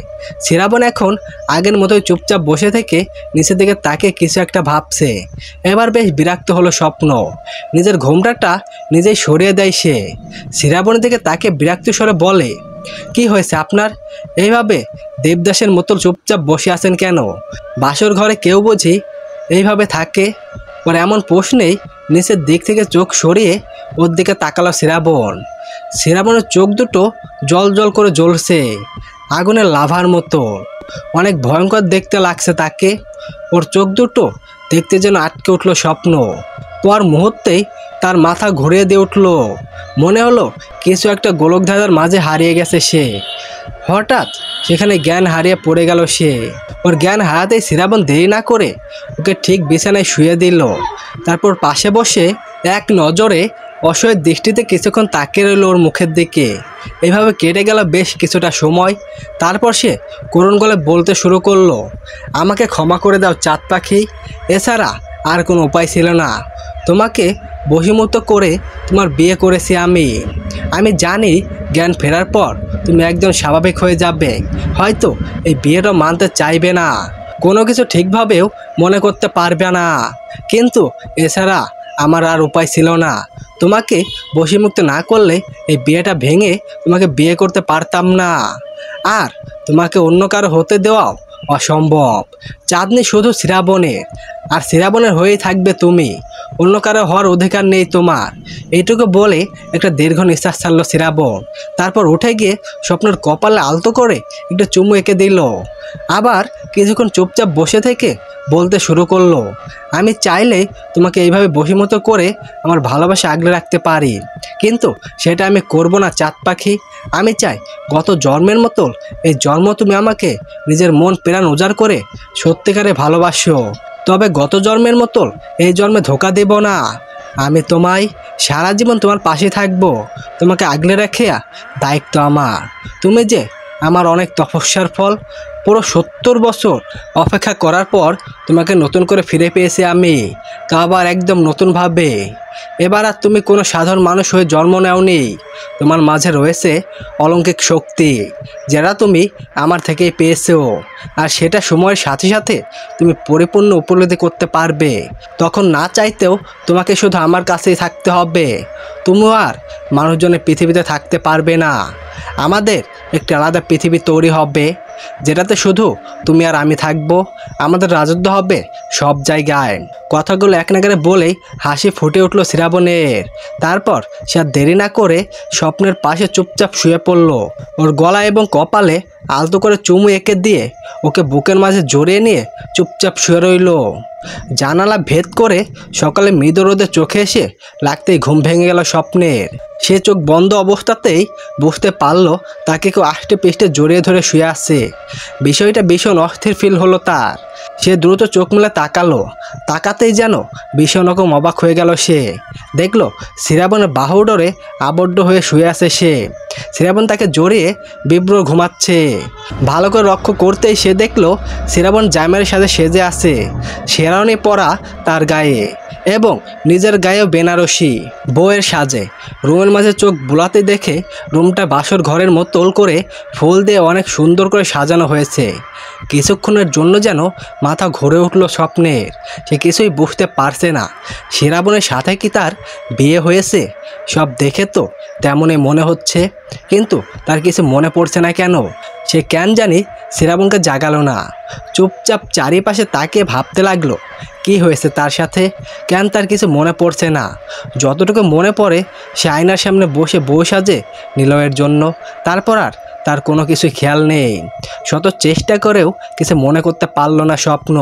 সে ভেবে কুলকিনারা পেল না নিলয়ের জায়গায় শ্রাবণ এলো কোথায় থেকে, আর ওর সাথে বিয়ে বা হলো কখন। সব কিছু যেন গুছিয়ে যাচ্ছে ওর মাঝে। স্বপ্ন যখন এইসব ভাবতে ব্যস্ত তখন ঘুমিয়ে থাকার ভ্যান করে শ্রাবণ মনে মনে ভাবছে আর বলছে, তুমি কি তবে আমাকে ভালোবাসতে শুরু করেছো চাঁদ পাখি? নইলে নিজেকে আমার বাহুডের আবদ্ধ দেখা সত্ত্বেও কেন তুমি আমাকে সরিয়ে দিয়ে উঠে যাচ্ছ না? কেনই বা এত কিছু ভাবছো চুপচাপ? আমিও দেখতে চাই শেষ অবধি তুমি কি করো। যতক্ষণ না তুমি ইচ্ছাকৃতভাবে আমায় রাখবে ততক্ষণ আমি এমনই ঘুমের ভান করে থাকবো। অনেকক্ষণ আকাশ পাতাল ভেবে যখন কোনো কিছুর মনে করতে পারলো না স্বপ্ন, তখন বেশ বিরক্ত হয়ে শ্রাবণ বাহুদর থেকে নিজেকে ছাড়ানোর চেষ্টা করলো। কিন্তু ঘুমের ঘরে এমনভাবে তাকে জড়িয়ে আছে শ্রাবণ যে সে এক চিমটো নড়তে পারছে না। ভীষণ বিরক্ত হলো সে। এক প্রকার ধাক্কা দিয়ে সরিয়ে দিল শ্রাবণকে। শ্রাবণ ঘুম ভাঙার ভ্যান করে ঢুলে হলো চোখ উপরের দিকে ফিরে তাকালো। বিরক্তির কণ্ঠে বলল, কি হলো বউ, এমন করছো কেন? ঘুমাতে দিবা নাকি? সারা রাতও তো অনেক জ্বালাইছো, একটু ঘুমাতে দাওনি, এখন কি ঘুমাতে দিবা না? কথাগুলো বলে আবার ওকে জড়িয়ে ধরে ঘুমের ভ্যান করলো শ্রাবণ। ওর এমন কথাই শুনে বেশ বিরক্ত নিয়ে ওকে ধাক্কা মারলো স্বপ্ন। ধাক্কা খেয়ে তাল সামলাতে না পেরে সোজা নিচে ধাপাস করে আছড়ে পড়ল শ্রাবণ। উঠে বসে করুণ চোখে তাকিয়ে এলো ওর দিকে। তারপর গভীর গলায় বলল, এটা কি হলো স্বপ্ন? আমাকে এভাবে ধাক্কা মারলে কেন? উফ, আমি হাতে কতটা ব্যথা পেয়েছে জানো তুমি? ওর প্রশ্নের কোনো উত্তর দিল না স্বপ্ন। বিছানা থেকে নিচে নেমে উঠে দাঁড়িয়ে কোমর হাত দিয়ে বলল, আপনি আমার রুমে কি করছেন? আর এমন শেরওয়ানি পরে জামাই সেজে বাসেন কেন? রুমটা কেন এমন বাসর ঘরের মতো করে সাজানো হয়েছে কেন? যেন মনে হচ্ছে কাল রাতে নিলয়ের সাথে নয় আপনার সাথে বিয়ে হয়েছে আমার, আর এই রুমে আমাদের বাসরটাও হয়েছে। ওর কথার উত্তরে নিচে থেকে উঠে দাঁড়াতে দাঁড়াতে শান্ত গলায় শ্রাবণ বলল, কেন তুমি কি আমাদের বিয়ের কথা ভুলে গেছো? গত রাতেই তো আমাদের বিয়ে হয়েছে, আর এই রুমে বাসর হয়েছে। তুমি তো সারাতে আমাকে ঘুমাতেই দাওনি। যা দুষ্টামি শুরু করেছিলে, মনে হচ্ছিল তুমি আমার বর আর আমি তোমার বউ। আমার সকল লজ্জা ভেঙে দিয়েছো তুমি। কি কি করছো আমার সাথে যা বলতে লজ্জা করছে আমার। কথাগুলো বলেই মুখটা লজ্জাপতি লতা বানিয়ে অন্যদিকে ঘুরে দাঁড়ালো শ্রাবণ। ওর এমন কথা শুনে প্রচণ্ড রকম রাগ হতে লাগলো স্বপ্নের। সে কিছু বলতে গিয়েও থেমে গেল। কোনো প্রকার কথা না বলে সোজা এসে ধপ করে ওর হাতটা ধরে ফেললো। তারপর ওকে টানতে টানতে নিয়ে রুম থেকে বাইরে বেরিয়ে গেল। আহম্মদ খান সোফার উপর বসে থেকে খবর কাগজ পড়ছিলেন এবং কফি খাচ্ছিলেন। সোজা গিয়ে তার সামনে দাঁড়ালো স্বপ্ন। তারপর শ্রাবণের হাত ছেড়ে দিয়ে রাগে গলায় বলল, এইসব কি হচ্ছে কি বাবা? এই ছেলেটা বলছে ওর সাথে নাকি আমার বিয়ে হয়েছে, কিন্তু এটা কিভাবে সম্ভব? কথা শুনে খবর কাগজ রেখে ওর দিকে গভীর দৃষ্টিতে তাকালেন আহমেদ খান। তারপর পাশে দাঁড়িয়ে থাকা শ্রাবণের দিকে তাকাতেই দেখলেন সে চুপচাপ কুচিমুচি হয়ে দাঁড়িয়ে রয়েছেন, মুখে ভীষণ গভীরতার। আহমেদ খান বসা থেকে উঠে দাঁড়ালেন। তারপর গভীর গলায় প্রশ্ন ছুড়ে দিয়ে বললেন, সকাল সকাল কি হয়েছে স্বপ্ন? এমন আবল তাবল কথা বলছো কেন তুমি? গত রাতেই তো তোমার সম্মতিতে শ্রাবণের সাথে বিয়ে হয়েছে তোমার। ওনার কথা শুনে ভোরে কুচকালো স্বপ্ন। অবাক চোখে ওনার দিকে তাকিয়ে বলল, এইসব কি বলছো তুমি বাবা? ওনার সাথে যদি আমার বিয়ে হয়ে থাকে, তাও আবার আমার সম্মতিতে, তাহলে আমার কিছু মনে পড়ছে না কেন? আমার শুধু এইটুকুই মনে পড়ছে, গতকাল রাতে আমি বসে যে আয়নার সামনে বসেছিলাম, তখন নিলয় বর হয়ে আসায় সবাই বর দেখতে আমার কাছ থেকে উঠে চলে যায়। তারপর আর কোনো কিছুই মনে নেই আমার। আমার তো নিলয়ের সাথে বিয়ে হওয়ার কথা ছিল, তাহলে কি থেকে কি হয়ে গেল আমি তো কিছুই বুঝতে পারছি না। আর আমার কিছুই মনেই বা পড়ছে না কেন? ওর কথার উত্তরে বেশ বিরক্ত হলেন আহমেদ খান। গভীর গলায় বললেন, ওই নিলয়ের কথা তুমি এখনো বলেই যাচ্ছ স্বপ্ন, যে কিনা গত রাতে তোমার গায়ে অপবাদের কাদা ছিটিয়ে বিয়ে ভেঙে দিয়ে চলে গিয়েছিল। সেই সময় যদি শ্রাবণ তোমার বিয়ে না করতো তাহলে কারো কাছে মুখ দেখাতে পারতে না তুমি। তোমার নামে কি কি বলেনি ওই নিলয়, তুমি কি সত্যিই ভুলে গেছো? ওনার এমন কথাই যেন আরও বেশি অবাক হয়ে গেল স্বপ্ন, কিন্তু কি বলবে ভেবে পাচ্ছে না সে। তার তো সত্যি গতকাল রাতের কোনো কথাই মনে পড়ছে না, কিন্তু এমন হওয়ার কারণ অজানা। সে কি মনে করে শ্রাবণের দিকে একবার ফিরে তাকালো, দেখলো শ্রাবণ চুপচাপ দাঁড়িয়ে আছে, তার মুখে গভীর হয়ে রয়েছে। তাকে দেখে বোঝাই যাচ্ছে সে গভীরভাবে কিছু একটা ভাবছে। ওকে এইভাবে দাঁড়িয়ে থাকতে দেখে স্বপ্ন তার মনে মনে কিছু একটা ভাবলো। তারপর নিজেকে শান্ত করে ওর বাবার দিকে তাকিয়ে বলল, দুঃখিত বাবা, আসলে সকালবেলা ঘুম থেকে ওঠার পর হঠাৎ করে ওনাকে সামনাসামনি দেখে সব ভুলে গিয়েছিলাম। এখন আমার সব কিছুই মনে পড়েছে, গতকাল রাতে কি কি হয়েছে না হয়েছে সবই মনে পড়েছে। কথাগুলো বলেই শান্ত দৃষ্টিতে শ্রাবণের দিকে তাকালো স্বপ্ন। ওর কথা শুনে যেন আকাশ থেকে পড়লো শ্রাবণ। বড় বড় চোখ করে অবাক হয়ে ওর দিকে তাকালো সে।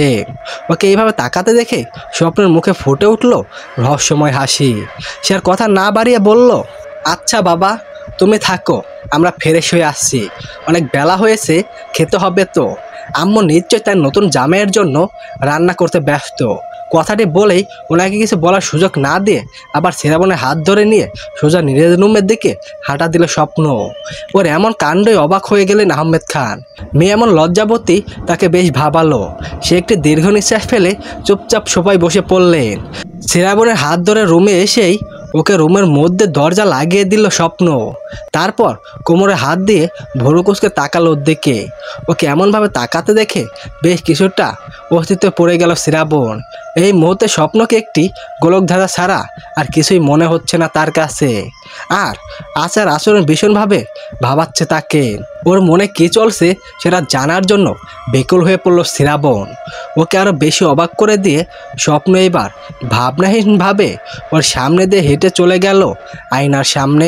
তারপর পণ্যে থাকা গয়নাগুলো একটা একটা করে খুলে আয়নার সামনে রাখতে রাখতে বলল, চুপচাপ এইভাবে দাঁড়িয়ে আমার দিকে তাকিয়ে আছেন কেন বরমশাই?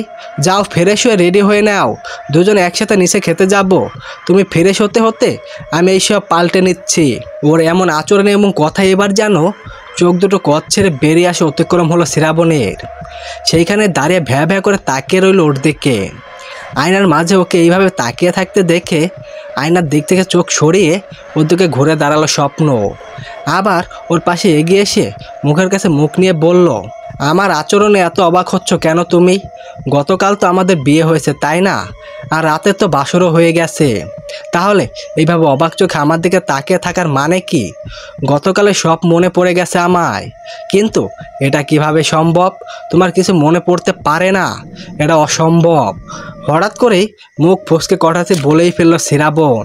ওর মুখ থেকে এই কথাটি যেন শুনতে চাচ্ছিল স্বপ্ন। সাথে সাথে সে সন্দেহের দৃষ্টিতে তাকালো শ্রাবণের দিকে। আচমকা ওর গলায় দুই হাত চেপে ধরে বলল, কেন সম্ভব নয়? আপনি কি জাদু করে সব মুছে দিয়েছেন আমার স্মৃতি থেকে? কে আপনি? কোনো জিন, ভূত নাকি কোনো পিশাচ? হঠাৎ ওর এমন প্রশ্নেই ভীষণ অস্তিত্বে পড়ে গেল শ্রাবণ। সে কি উত্তর দিবে ভেবে পাচ্ছে না। তাকে এমন অস্তিত্বে পড়তে দেখে খলখল করে হেসে দিল স্বপ্ন। তারপর ওর গলা ছেড়ে দিয়ে বলল, আরে আপনি এত ঘাবড়াচ্ছেন কেন? আমি তো মজা করছিলাম। তাদের জানতো ফেরত শুয়ে আসুন, আমার ভীষণ ক্ষুধা লেগেছে। ওয়াশরুমে থাকা আয়নার সামনে দাঁড়িয়ে আছে শ্রাবণ। মুখে তার একরাশ বিভ্রান্ত ছাপ। এক নজরে তাকিয়ে আছে আয়নায় থাকা তার নিজের প্রতিচ্ছবির দিকে। সে কিছুতেই বুঝে উঠতে পারছে না স্বপ্নের এমন আচরণের কারণ কি। ওকে দেখে যেন ভীষণ রকম অবাক হচ্ছে। কিছুতেই ভেবে পাচ্ছে না আসলে কি স্বপ্নই সব কথা মনে পড়ে গেছে। কিন্তু সব কিছু মনে পড়ে থাকলে সে এত রিল্যাক্স হচ্ছে কিভাবে? আর তাছাড়া ভ্যাম্পায়ার কিং শ্রাবণের জাদুশক্তি এতটা ঠুকর হতে পারে না যে স্বপ্নে সব মনে পড়ে যাবে। হঠাৎ দরজায় টোকা পড়ায় ধ্যান ভাঙল শ্রাবণের। বাইরে থেকে স্বপ্ন দরজায় টোকা দিতে দিতে চিৎকার করে বলল, কি হলো? আপনি কি আজকে সারাদিন ওয়াশরুমে কাটিয়ে দিবেন নাকি? জলদি বের হন, ক্ষুধা লেগেছে আমায়। আমাকে তো ফ্রেশ হতে হবে।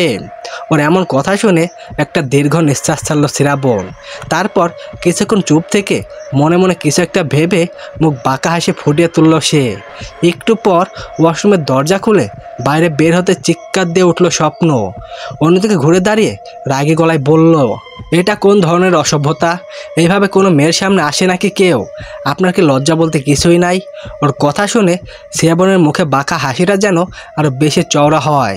সে এক পা দুপা করে স্বপ্নের একদম কাছাকাছি গিয়ে দাঁড়ায়। ওর ঘাড়ের উপর মুখ রেখে গরম নিঃশ্বাস ফেলে দুষ্টামি গলায় বলে, আমি কি অন্য কোনো মেয়ের সামনে এসেছি নাকি? তোমার সামনেই তো এসেছি বউ। তুমি তো একটু আগেই বলেছিলে গতকাল রাতে সব কথা তোমার মনে পড়ে গেছে, তাহলে এত লজ্জা পাচ্ছ কেন? গতকাল রাতে তো আমার সাথে কী থেকে কী করছো সবকে ভুলে গেছো? এখন তো তাও যা একটা তাওয়ালে পড়ে আসি। গতকাল রাতে তো এইটুকু বলেই ওকে থামিয়ে দেয় স্বপ্ন কিছুটা দূরে সরে যায়। রাগী গলায় বলে, সি সি থামুন, আর কিছু বলতে হবে না প্লিজ। আমার কিছুই মনে পড়েনি। আমি আপনার পেট থেকে সত্যটা বের করার জন্য তখন অমন বলেছিলাম। মুখ ফসকে কথাটা বলেই নিজের জিহ্বায় কামড় দিল স্বপ্ন। সে তাড়াহুড়ায় কী থেকে কী বলে ফেলেছে বুঝতেই পেরে নিজের উপর বড্ড রাগ হলো তার। এইদিকে তার কথাটা শুনে শ্রাবণের মুখে হাসি আরও দীর্ঘ হলো। সে মনে মনে বাঁকা হেসে বলল, এটা শোনার জন্য তো এত কিছু করতে হলো চাঁদ পাখি। তবে যাই বলো, তোমার বুদ্ধির তারিফ করতে হয়, নইলে ভ্যাম্পায়ার কিন শ্রাবণকে দ্বিতীয়টা ফেলে দিয়েছ তুমি। সত্যি তুমি আমার বউ হওয়ার একমাত্র যোগ্য।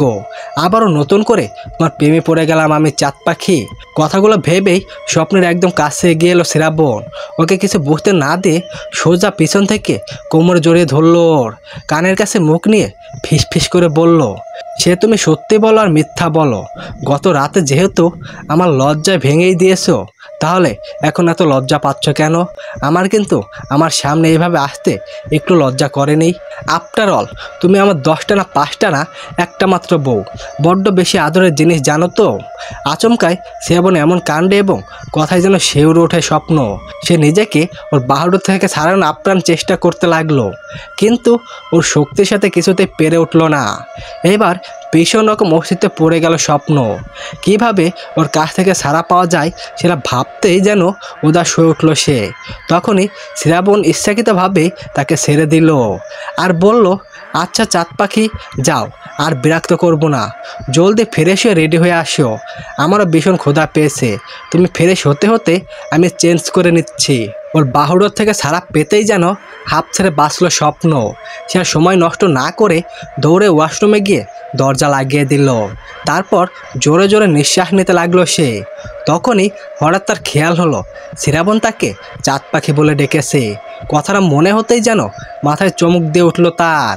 তবে কি তার সন্দেহই ঠিক? কথাটা ভেবে দ্রুত ওয়াশরুম থেকে বাইরে বের হলো সে। কিন্তু বাইরে বেরিয়ে শ্রাবণকে কোথাও দেখতে পেল না সে। পুরো রুমটা খালি। সে দেখলো টয়লেটও বিছানার উপর পড়ে আছে। সে বুঝতে পারলো শ্রাবণ কাপড় চোপড় চেঞ্জ করে বাইরে বেরিয়ে গেছে। কিন্তু এই অল্প সময়ের মাঝে সে এত দ্রুত কীভাবে চেঞ্জ করে বাইরে বেরিয়ে গেল, এটা যেন মাথায় ঢুকছে না স্বপ্নের। তবুও সে সব চিন্তা ভাবনা বাদ দিয়ে দ্রুত ফ্রেশ হয়ে রেডি হয়ে নিল। তারপর নিচে নেমে এলো। যেইভাবে হোক সব কিছু জানতে হবে তাকে। শ্রাবণের প্রতি ধীরে ধীরে যেন সন্দেহটা গুলো তীব্র হয়ে আর বেশি তীব্র হচ্ছে। খাবার টেবিলে সবাই একসাথে খেতে বসেছে। এখানে আসার পর শ্রাবণের সাথে 2-3বার চোখে চোখে হয়েছে স্বপ্নের, কিন্তু কেউ কারোর সাথে কোনো প্রকার কথা বলেনি। নিচে আসার পর থেকে আহমেদ খান একের পর এক কথা বলেই যাচ্ছে শ্রাবণের সাথে। সেও মৃদু হেসে চুপচাপ সকল কথার উত্তর দিয়ে যাচ্ছেন তার। এইভাবে কেটে গেল বেশ অনেকটা সময়। সকালে খাওয়া দাওয়া প্রায় শেষের মধ্যে হঠাৎ নীরবতা কাটিয়ে শ্রাবণ বলে উঠল, বাবা, আমি স্বপ্নকে নিয়ে বিকালবেলায় নিজের বাড়িতে চলে যেতে চাই, যদি আপনার অনুমতি দেন তাহলে। হঠাৎ ওর এমন কথাই সবাই খাওয়া ছেড়ে ওর দিকে তাকালো। আহমেদ খান কিছুটা গভীর গলায় বলল, কালকে তো সবে তোমাদের বিয়ে হয়েছে, আজকে ওকে নিয়ে চলে যাবে বাবা? আর কয়েকটা দিন থেকে যাও। আর তাছাড়া আমি চাই তোমার বাবা মা এখানে আসুক এবং তাদের নিজের বউকে সাথে নিয়ে যাক। তাদের না জানিয়ে বিয়ে করেছো, এতে যদি তারা কোনো প্রবলেম করে ওনার কথার উত্তরে মৃদু হাসলো শ্রাবণ। তারপর ওনাকে আশ্বাস দিয়ে বলল, আপনি টেনশন করবেন না বাবা, আমি বাবা মার সাথে অনেক আগে কথা বলেছি, আর তারাও এই বিয়েতে রাজি আছেন। স্বপ্নকে ভিডিওতে দেখেছি আমি, তারা স্বপ্নকে পছন্দ করেছে। আর হ্যাঁ, আজ বিকালে আমি একা স্বপ্নকে নিয়ে যাব না, আমার বাবা মাও এখানে আসবে আমাদের সাথে নিয়ে যাবে বলে। শ্রাবণের কথা শুনে যেন মন ভরে যায় আহমেদ খান এবং তার স্ত্রীর। কিন্তু স্বপ্ন কিছুটা অবাক হয়, সে ভুরুকুচকে তাকিয়ে থাকে শ্রাবণের দিকে। তার মনে সন্দেহটা যেন আরও বেড়ে চলেছে, যে কিছুতেই বুঝে উঠতে পারছে না এই শ্রাবণটা আসলে কে। তার মাঝেই যেন রহস্যে ভরপুর। কেন জানি এইটুকু মনে হচ্ছে না যে সত্যি করে চৌধুরী গ্রুপ অফ ইন্ডাস্ট্রিজের মালিকের ছেলে সে। কেন যেন স্বপ্নের মন বলছে শ্রাবণ কোনো সাধারণ মানুষ নয়। বিকাল 3:30, সুপরপর গোল হয়ে বসে আছেন আহমেদ খান, ওনার স্ত্রী এবং চৌধুরী গ্রুপ অফ ইন্ডাস্ট্রিজের একমাত্র মালিক এবং মালিকিনী, অর্থাৎ শ্রাবণের কর্তৃত্ব বাবা মা। সবাই অনেকক্ষণ হলো আড্ডা দিচ্ছে। দুপুরে আগে চলে এসেছে তারা, দুপুরে খাওয়া দাওয়া শেষ করে এখানে বসে আড্ডা দিচ্ছে। আর শ্রাবণ এবং স্বপ্ন গিয়েছে রেডি হওয়ার জন্য, নিজেদের বাড়ি ফিরবে বলে। স্বপ্নর কোনো কিছু বাধা দিচ্ছে না, সে ইচ্ছাকৃতভাবে রেডি হয়ে নিচ্ছে। তার মনে শুধু একটাই চিন্তা যে করেই হোক শ্রাবণের ব্যাপারে সব কিছু জানতে হবে তাকে, আর সেটা জানতে হলে ওর কথা মতো চলতে হবে, ওর সাথে ওর বাড়িতে যেতে হবে। আহমেদ খান এবং ওনার স্ত্রী অনেক রিকোয়েস্ট করার পরেও কাউকে রাজি করতে পারলো না। সবাই সন্ধ্যার আগেই ওনাদের থেকে বিদায় নিয়ে বাড়ির উদ্দেশ্যে রওনা দিল স্বপ্নকে সাথে নিয়ে। শ্রাবণের বাবা মাকে দেখে আর কারো সন্দেহ না হলেও কেন জানি না স্বপ্নের মনে আরও সন্দেহ জেগে বসেছে। কারণ শ্রাবণের বাবা মার সাথে কথা বলে স্বপ্ন কেন জানি মনে হচ্ছিল তার মুখের কথাগুলো যেন অন্য কারো শিখিয়ে দেওয়া। তারা যেন নিজে থেকে কিছুই বলছে না, এমনকি তাদের চলাচল চালচলন কেমন অদ্ভুত টাইপের, যেন তারা কোনো ঘোরের মাঝে আছে, যেটা আহমেদ খান বা তার স্ত্রী বুঝতে না পারলেও স্বপ্নর চোখে এড়ায়নি। তাই সে তাদের আরও একটু পরীক্ষা করার জন্য গাড়িতে বসেই একের পর এক কথা বলেই যাচ্ছে। হঠাৎ শরীরে ঠান্ডা অনুভব হওয়ায় ঘুম ভেঙে যায় স্বপ্নের। গাড়ি করে আস্তে আস্তে হঠাৎ কখন যে ঘুমিয়ে পড়েছিল সে, তারপর থেকে তার আর কিছুই মনে নেই। এখন যখন ঘুম ভাঙলো তখন সে শরীরে ভীষণ ঠান্ডা অনুভব করে। ধীরে ধীরে চোখ মিলে তাকায়, কিন্তু কিছুই দেখতে পায় না। চারিদিকে ঘুটঘুটে অন্ধকার ছাড়া আর কিছুই নেই। ভীষণ ঘাবড়ে যায় স্বপ্ন। উঠে বসে আশেপাশে তাকায় বোঝার চেষ্টা করে সে এখন কোন জায়গায় আছে, কিন্তু কিছুই বুঝতে পারছে না। চারিদিকে এতটা অন্ধকার যে নিজের হাতটাও দেখা যাচ্ছে না। সে এখানে কীভাবে এলো বা এটা কোন জায়গা সেটা ভেবে আরও বেশি ঘাবড়ে যাচ্ছে স্বপ্ন। তার উপর এমন গরমকাল হওয়া সত্ত্বেও চারিদিক থেকে কেমন একটা ঠান্ডা ঠান্ডা ভাব এসে শুয়ে যাচ্ছে তাকে। শরীরে ভীষণ শীত অনুভব হচ্ছে তার, তবুও সে ধরফর করে ঘেমেই চলছে ভয়ে। সে কিছুক্ষণ চুপ করে বসে থেকে নিজেকে শান্ত করার চেষ্টা করলো, কিন্তু এতে কোনো কাজ হলো না। এমন একটা পরিস্থিতিতে নিজেকে শান্ত করা প্রায় অসম্ভব বটে। এই মুহূর্তে স্বপ্নের মনে হচ্ছে তাকে যেন কেউ জীবিত অবস্থায় কবর দিয়ে দিয়েছে। সে এখন কবরের মধ্যে আছে, তাই কোনো দিকে কোনো আলো ছিটা ফোটাও দেখতে পাচ্ছে না স্বপ্ন। এবার আরও বেশি ঘাবড়ে গেল সে। হাত দিয়ে অন্ধকার মাঝে চারিদিকে কিছু একটা খুঁজতে লাগলো, কিন্তু তার আশেপাশে পুরো জায়গাটা ফাঁকা, কোনো কিছু তার হাতের সাথে স্পষ্ট করলো না। এবার সে ভয়ে ভয়ে হাতের উপরে ভর দিয়ে উঠে দাঁড়ালো। যেইভাবেই হোক এখান থেকে বের হতে হবে তাকে। সে কোথায় আছে সেটাও তাকে জানতে হবে। সে তো গাড়ির মধ্যে ছিল শ্রাবণ এবং তার বাবা মার সাথে, ওদের বাড়িতে যাচ্ছিল। তাহলে সেখান থেকে এখানে এলো কিভাবে? এই জায়গাটা কোথায়? সব কিছু জানতে হবে তাকে। সে উঠে দাঁড়িয়ে এক পা করে সামনে এগোতে লাগলো। এইভাবে কয়েক পা সামনে এগোতেই হঠাৎ করে নিচে পড়ে যেতে নিল সে। সাথে সাথে চিৎকার করে ভয়ে চোখ বন্ধ করে ফেললো। তখনই তার মনে হতে লাগলো সে যেন কারো বাহুডোরে আবদ্ধ হয়ে আছে। কেউ তাকে আষ্টে পিষ্টে জড়িয়ে বুকের মাঝে কোলে করে নিয়ে দাঁড়িয়ে আছে। এটা অনুভব হতেই দুটো চোখ মিলে তাকালো সে। মুহূর্তে দেখলো অন্ধকার রুমটা একদম আলোকিত হয়ে আছে, চারিদিকে সব কিছু স্পষ্ট। আর সে এখন কারো কোলের মাঝে তাকে জড়িয়ে আছে। তার দিকে তাকাতেই দেখলো শ্রাবণ তার দিকে গভীর নজরে তাকিয়ে আছে, তার মুখে রহস্যময় হাসি। শ্রাবণকে দেখে যেন দেহে প্রাণ ফিরে পেল স্বপ্ন। এই মুহূর্তে শ্রাবণকে জড়িয়ে ধরে গালে একটু চুমু দিতে ইচ্ছা করছে তার। মারাত্মক রকম ভয় পেয়ে গিয়েছিল সে। শ্রাবণকে দেখে যেন ভয়টা অনেকটাই কমে এসেছে। তখনই হঠাৎ তার খেয়াল হলো সে এখন কোথায় আছে, আর এই অন্ধকারের মাঝে হঠাৎ সব আলোকিত ভার হলো কিভাবে, আর শ্রাবণী ভা কীভাবে জানলো সে পড়ে যেতে নিয়েছিল। এইসব ভেবে শ্রাবণ কোল থেকে নামার জন্য ছটফট করতে লাগলো সে। ওকে ছটফট করতে দেখে শ্রাবণও কোনো কথা বাড়ালো না। আস্তে করে তাকে নিচে নামিয়ে দিয়ে তার থেকে কয়েক কদম পিছনে গিয়ে পকেটে হাত ঢুকিয়ে চুপচাপ দাঁড়িয়ে রইল। স্বপ্ন কোনো কথা বলল না। সে চুপচাপ এইদিকে ওইদিকে তাকে বোঝার চেষ্টা করতে লাগলো সে কোথায় আছে। চারিদিকে ভালোভাবে দেখে কেন যেন ওর মনে হতে লাগলো এই জায়গা সে আগেও এসেছে এবং অনেক দিন থেকেও সেও জায়গাটা তার কাছে ভীষণ রকম পরিচিত মনে হচ্ছে, যেন বহু যুগ আগে এই জায়গায় এসেছিল এবং অনেকদিন থেকেও গিয়েছিল শ্রাবণের সাথে। এমন অনুভূতি হতেই স্বপ্ন এবার শ্রাবণের দিকে প্রশ্ন করার জন্য মুখ তুলে নিতেই তখনই থামিয়ে দিয়ে শ্রাবণ বলে উঠল, এই রুমটা চিনতে পেরেছো চাঁদ পাখি? এটা সেই রুম যে রুমে আমাদের বিয়ের পর সর্বপ্রথম তোমাকে নিয়ে এসেছিলাম আমি। এই রুমের সাথে জড়িয়ে আছে আমাদের গত জন্মের হাজারো সুন্দর সুন্দর স্মৃতি।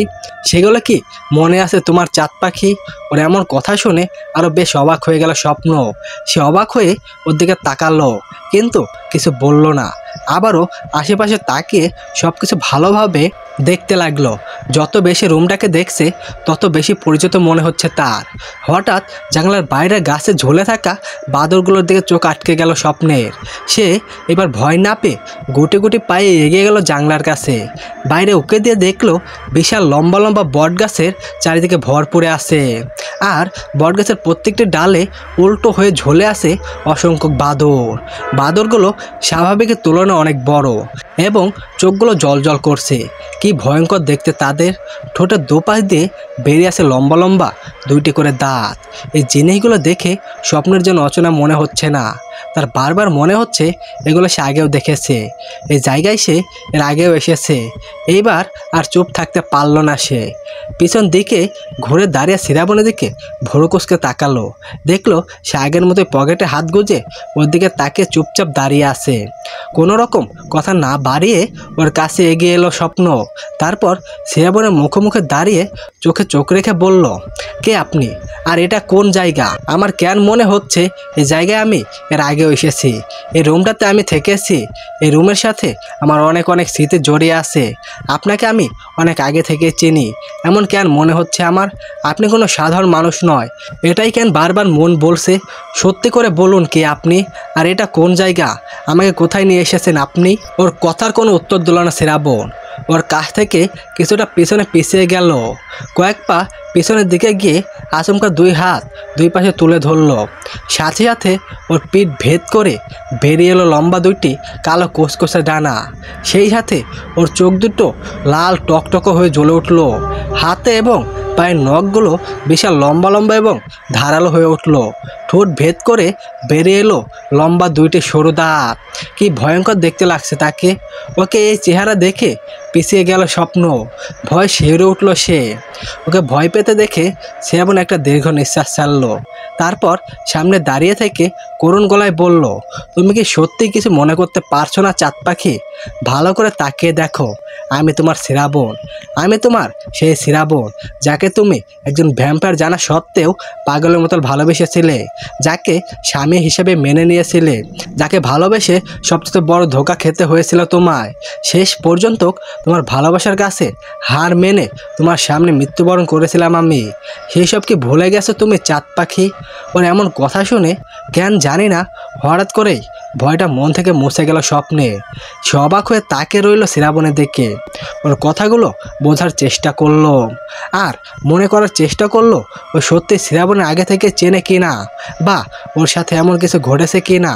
সব কিছু আপসা আপসা মনে পড়লেও পুরোপুরি খেয়াল করতে পারলো না সে। মাথায় প্রচুর ব্যথা শুরু হলো স্বপ্নের। সে মাথায় হাত দিয়ে সেখানেই বসে পড়ল। ওকে এইভাবে বসে পড়তে দেখে শ্রাবণ দ্রুত নিজের স্বাভাবিক রূপে ফিরে এলো।